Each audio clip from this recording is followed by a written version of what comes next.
জীবনে যারা বড় হয়েছে তাদের শুরুর দিকটা বড়ই কষ্টকর।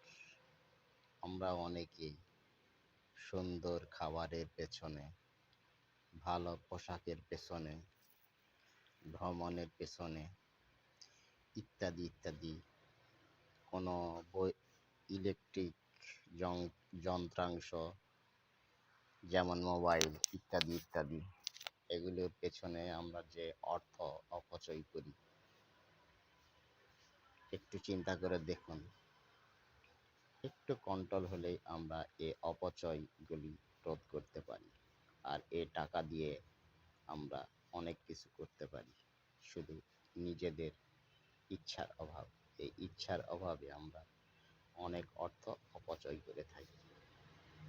তাই হচ্ছে প্রথম পার্ট। দ্বিতীয় পার্টে এই টাকাগুলি কিভাবে কি করবেন সেটার একটি উপায় বলে দেব।